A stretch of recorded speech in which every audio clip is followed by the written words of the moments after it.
Una vez en marcha, hace 800 millones de años, la diferenciación de sexos marcó la evolución de dos tendencias, de dos formas de enfrentarse al mundo.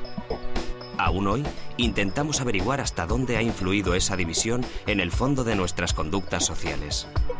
En la London School of Economics, Helena Cronin, especializada en darwinismo y evolución humana, ha profundizado en el estudio de las diferencias entre hombres y mujeres respecto a comportamientos y capacidades. Mientras escribe un libro con sus últimas conclusiones, Punset quiso conversar con ella sobre las claves que nos da el darwinismo para comprender buena parte de nuestras reacciones, deseos y formas de vida.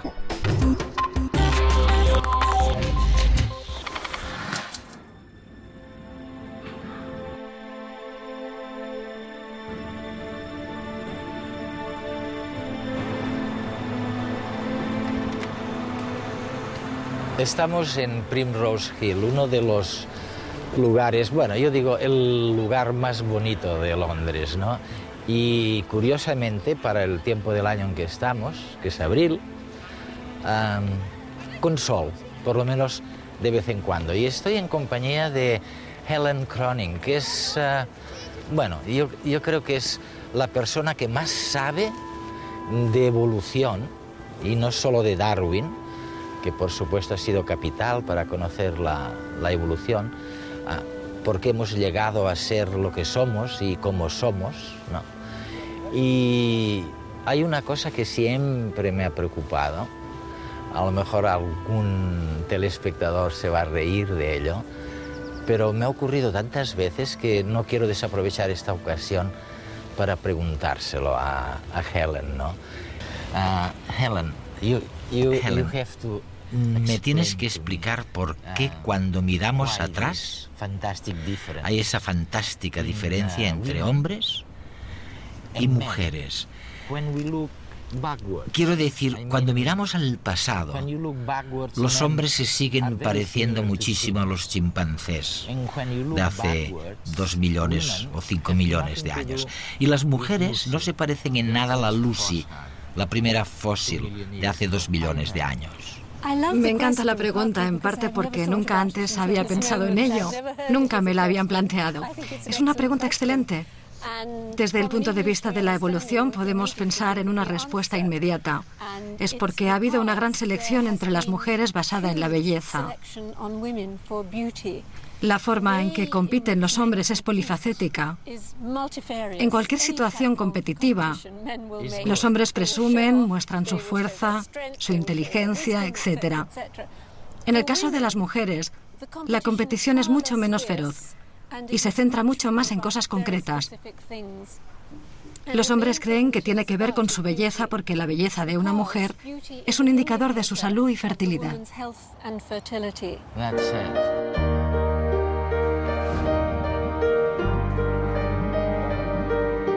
Nos recorre un placentero hormigueo, se nos dilatan las pupilas, el corazón se nos dispara y somos incapaces de dejar de sonreír. Sin darnos cuenta, estamos enamorados.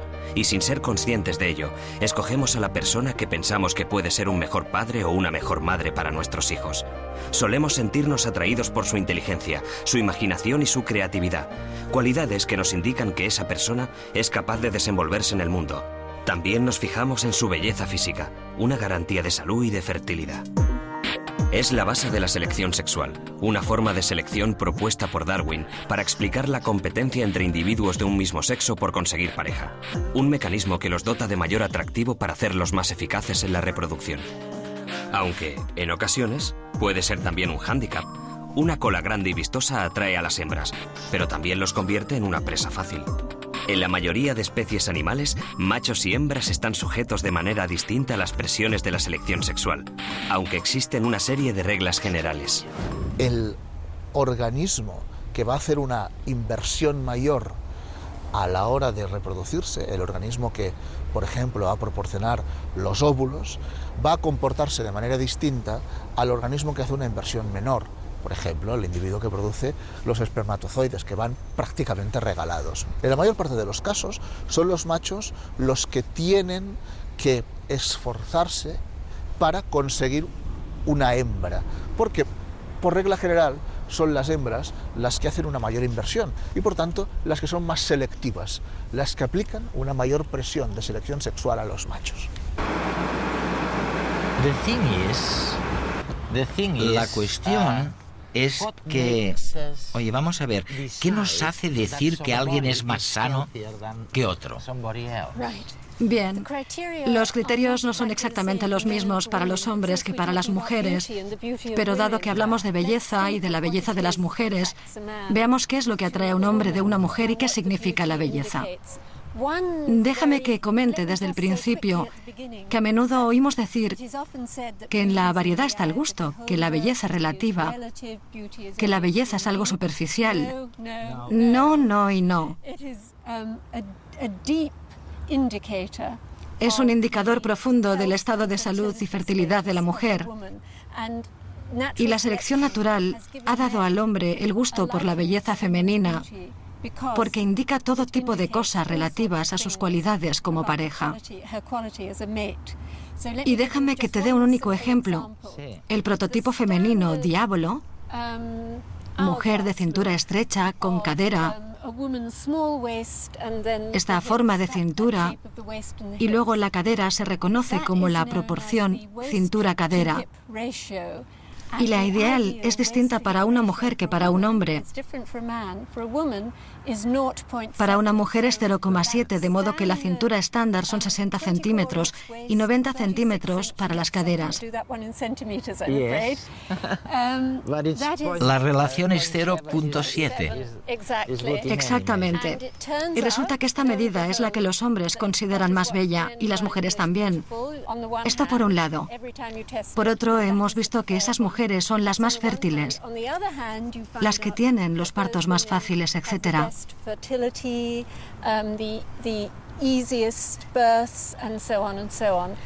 Y la razón por la que hay una conexión entre las dos son sus niveles de hormonas, sus mezclas de hormonas, el nivel de hormonas que moldea su cuerpo. Es por eso por lo que el cuerpo de las mujeres es distinto del de los hombres. Los hombres tienen una proporción de 0,9 entre cintura y cadera. Sí, pero hay una cosa, Helen. Se ha comprobado, y es fascinante, porque demostraría que millones de personas se pueden equivocar simultáneamente, ¿no? Esa proporción a la que te referías para la mujer de 0,7 se basó en la creencia de que la anchura de la cadera era muy importante para facilitar el parto. Y mis amigos médicos me han dicho después, sin dudarlo, que lo realmente importante es la pelvis y las contracciones, la intensidad de las contracciones, y no la anchura de la cadera. Es hermoso. La presión de la selección sexual ha hecho que los hombres compitan en aspectos como la fuerza. Las mujeres, en cambio, lo han hecho en belleza. La evolución ha modelado su cuerpo y ha producido cambios espectaculares. Formas sinuosas y armónicas, partes proporcionadas y simétricas, son algunos de los atributos que hacen que un hombre considere a una mujer bella. Aunque, ante todo, se siente atraído por la cadera. Erróneamente, se suele creer que a mayor anchura de caderas, más fertilidad. Pero lo importante es la relación entre la cadera y la cintura. La proporción ideal es de 0,7 y se ha repetido a lo largo de la historia en todos los iconos de belleza occidentales. Siempre ha tenido un especial valor simbólico en ese modelo, el modelo de las caderas anchas, porque es un modelo clásico de una ficción. Digo ficción porque sabemos que científicamente no tiene por qué ser así, en el cual las mujeres con caderas anchas siempre se han considerado más aptas para la reproducción. Las diferencias entre sexos también marcan el esfuerzo y la inversión que los padres hacen por sus hijos. Por regla general, los machos suelen dedicar menos recursos y energía que las hembras en la prole.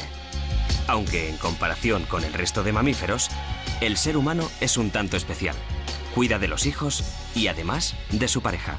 Y en este cambio de roles entre el hombre y el resto de machos de especies animales, mucho han tenido que ver el deseo sexual y la belleza.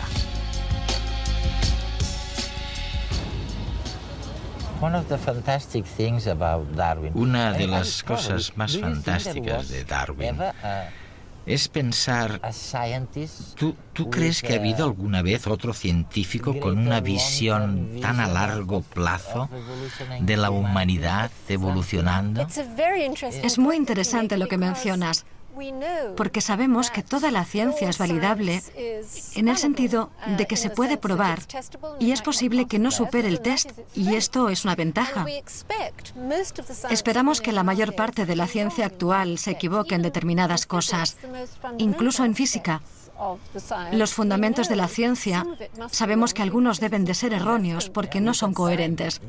El tiempo, por ejemplo, el concepto del tiempo.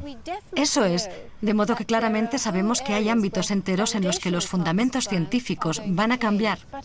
Pero parece que con su teoría, Darwin acertó. Increíble. Parece que siempre seremos darwinistas, que la biología siempre será darwinista. Lo que también es impresionante es que se une el mundo natural, incluyéndonos a nosotros como parte del mismo, de una forma que ninguna otra teoría había hecho antes.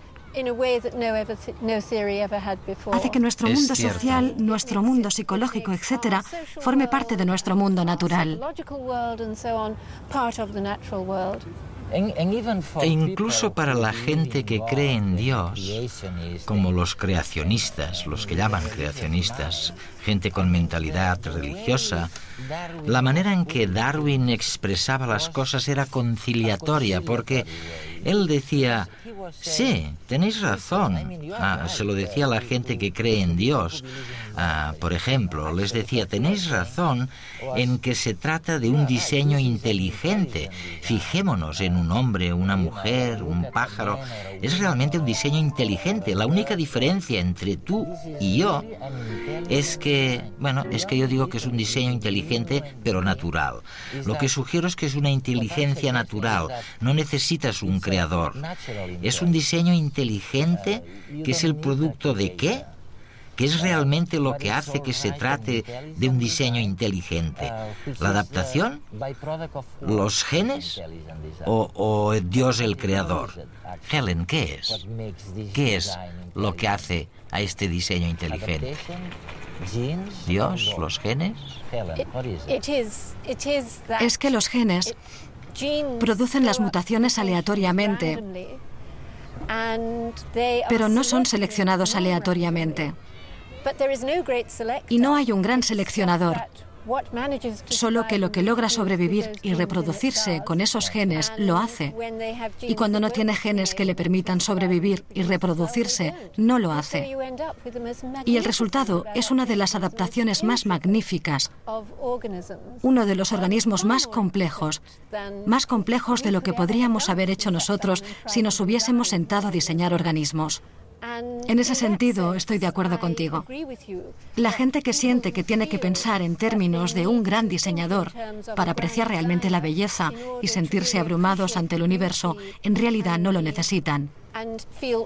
Simplemente pueden acudir a la ciencia para sentir todo eso.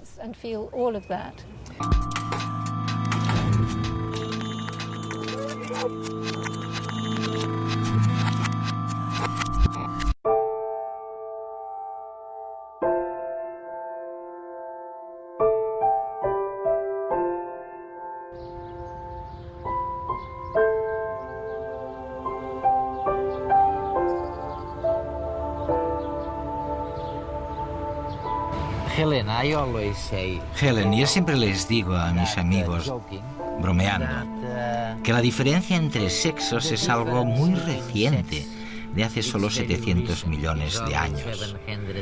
Pero no estoy seguro porque nunca lo he visto escrito, ¿no? ¿Son realmente 700 millones de años? Sí, yo siempre digo que fue hace unos 800 millones de años. ¿Pero qué son 800 millones de años de diferencias evolutivas? Pero realmente es así de antiguo. Hace mucho tiempo y desde entonces los machos se han diferenciado de las hembras y las diferencias que vemos ahora a nuestro alrededor en cualquier especie que se reproduce sexualmente proceden de esa asimetría inicial, de esa diferencia inicial. De hace 800 millones de años, ¿eh? Y ya sé que lo que voy a decir ahora no le va a gustar a determinadas personas, pero la diferencia entre los dos sexos es muy fuerte. La diferencia entre un óvulo y un espermatozoide. Sí, incluso en aquel momento, al principio de la reproducción sexual, había una diferencia entre los dos tipos de células reproductivas, lo que hoy llamamos espermatozoides y óvulos. Básicamente, si pensamos en el esfuerzo reproductivo total, se puede dividir entre competir por una pareja o preocuparse por la prole. Y lo que se pone en un lado de la balanza no puede ponerse en el otro. Son dos cosas distintas. Y desde el principio se cree que el óvulo se implica mucho más en cuidar a la descendencia y se cree que los espermatozoides, que son más rápidos, que se mueven de un lado a otro, que son mucho más numerosos, compiten por una pareja.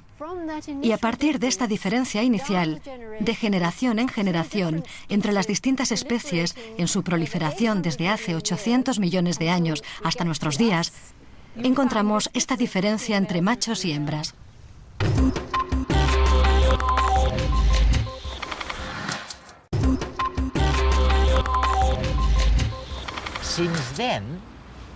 Desde entonces, en realidad, y si pasamos al mundo moderno, encontramos a mucha gente, no solo los feministas, que dicen que las diferencias son escasas. Y tú dices, cuidado, cuidado, hay algunas diferencias. Bien, yo pienso en ello de la manera siguiente. Hay diferencias en cuanto a las aptitudes, el gusto, el temperamento y lo que yo llamo la cola. Y lo voy a explicar muy brevemente. Si pensamos en las diferencias principales en cuanto a las aptitudes, por ejemplo, los hombres son muy buenos en todo lo relativo a la rotación espacial tridimensional. Son muy buenos en mecánica intuitiva, en ingeniería intuitiva. Las mujeres son mucho mejores en lenguas. Esto en cuanto a las diferencias de talentos. Las diferencias en cuanto a los gustos se basan fundamentalmente en que a los hombres les gustan las cosas y a las mujeres las personas. Esta es la gran diferencia en cuanto a los gustos. La diferencia de temperamentos radica en que los hombres son conscientes de su posición social, asumen riesgos, les gusta presumir, son perseverantes, oportunistas, son muy competitivos. Las mujeres destacan mucho menos en todas estas cosas. Esto en lo que se refiere a las tres primeras diferencias. La cuarta es muy curiosa y es aquella de la que la gente no se da cuenta. Las colas. Sí, la cola, exactamente.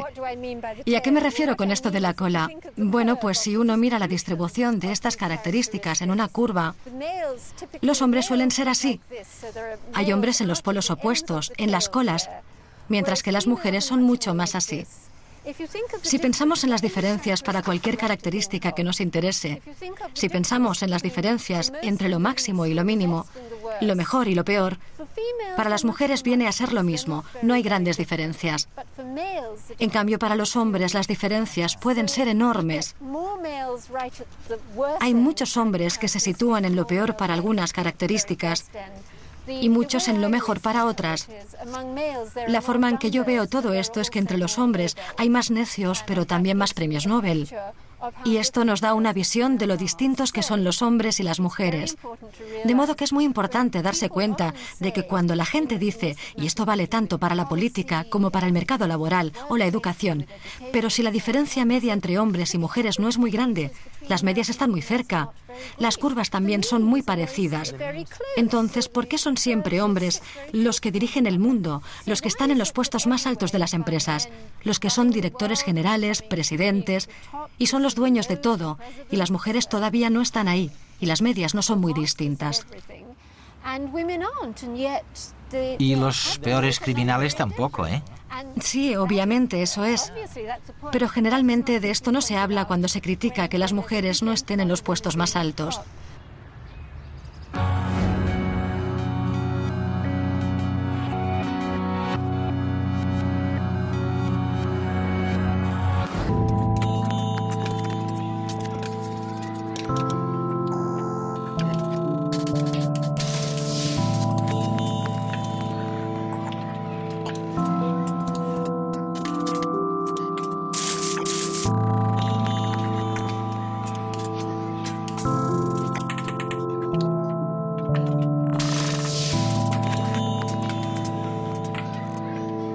Me gustaría ser futbolista.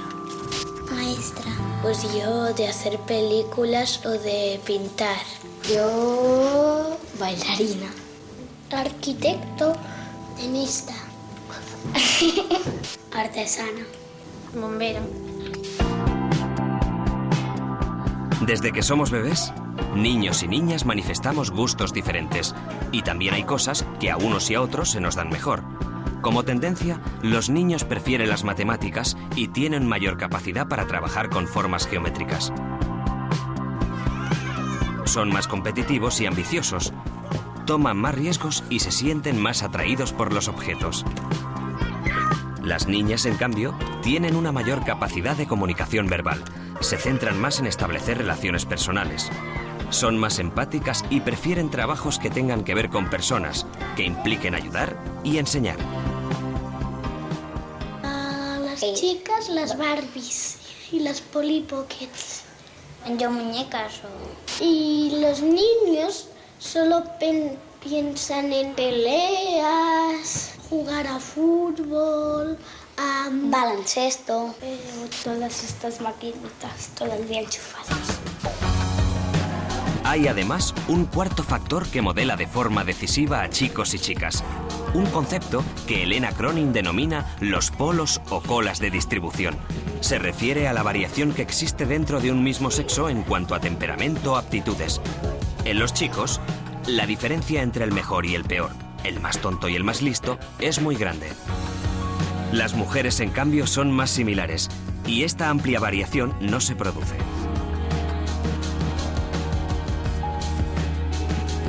Las diferencias de capacidades, gustos y aptitudes entre hombres y mujeres son innatas. Se manifiestan de forma sistemática, aunque después la cultura y la educación también determinan esas diferencias. Hay muchos experimentos hacia los 18 meses, se les ofrecen juguetes, digamos de niño y juguetes de niña, claramente tipificados en este sentido, y realmente las niñas pues se van a las muñequitas, a las cosas de cocinita, y los niños pues a los coches, a las cosas de acción, de exploración. Entonces, claro, esto no se entiende. Si fuera social exclusivamente a esa edad, ¿hasta qué punto han integrado toda la información? Los estereotipos es bastante difícil. Pueden captar imágenes, pero no lo integran. Las mamás cuidan a los niños y los papás trabajan. Siempre trabajan en las empresas y en los deportes y son presidentes, pero la limpieza, pues no les gusta limpiar las casas. Por ejemplo, las mujeres les gusta ir a la moda. Casi todas las chicas son maestras. Esas diferencias entre hombres y mujeres no son recientes ni arbitrarias. Tienen sus raíces en la evolución y explican en gran medida cómo está configurada nuestra sociedad. ¿Por qué hay más hombres que mujeres que llegan a ser científicos de renombre o empresarios exitosos? Estar determinado genéticamente es un concepto contra el que hay que luchar. Incluso cuando se habla de elementos de caracteres socioeconómicos o caracteres culturales. El hecho de que, por ejemplo, el coeficiente intelectual tenga una heredabilidad muy alta, hasta de un 70% según qué estudios, no quiere decir que los genes de una persona determinen cuán inteligente va a ser. Hay aspectos de nuestro organismo que sí están determinados genéticamente, por ejemplo, el número de orejas que nosotros tenemos. Pero hay muchos otros aspectos de nuestro organismo o de nuestras capacidades cognitivas que, aunque tienen una clara contribución genética, se producen siempre en interacción con el ambiente. Los genes no determinan, no son un programa o una receta. Los genes son un conjunto de influencias que en su mayoría desconocemos y que interaccionan de manera complejísima con el ambiente.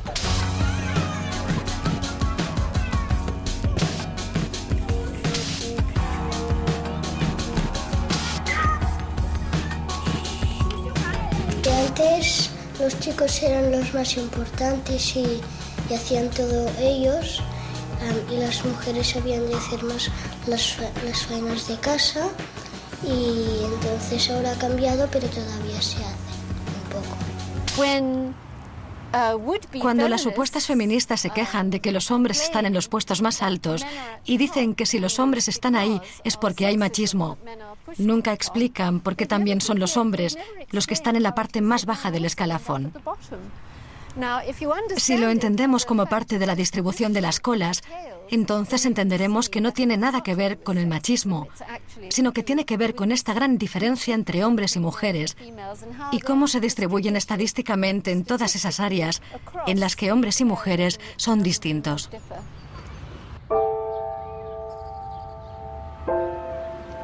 Es fácil de imaginar. Hace 800 millones de años, la evolución se dividió en dos caminos. Las células que llamamos reproductoras, lo que marca el sexo de hombres y mujeres, los óvulos y los espermatozoides, nacieron. Es la diferencia de sexos. Los unos fueron por aquí y los otros o las otras fueron por el otro camino. Este ha sido no un encuentro, un descubrimiento de Darwin, pero esto sí le dio lugar a Darwin a explicar como nadie y por primera vez lo que es la selección sexual, las diferencias que la evolución ha ido imponiendo en cada sexo.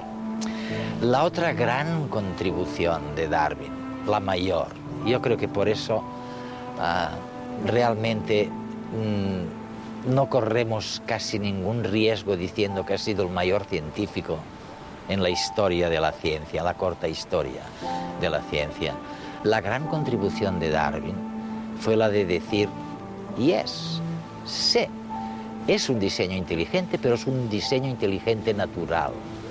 No hace falta ningún creador para que perviva, para que se prolongue este diseño inteligente de los organismos con los que nos encontramos a lo largo de la vida.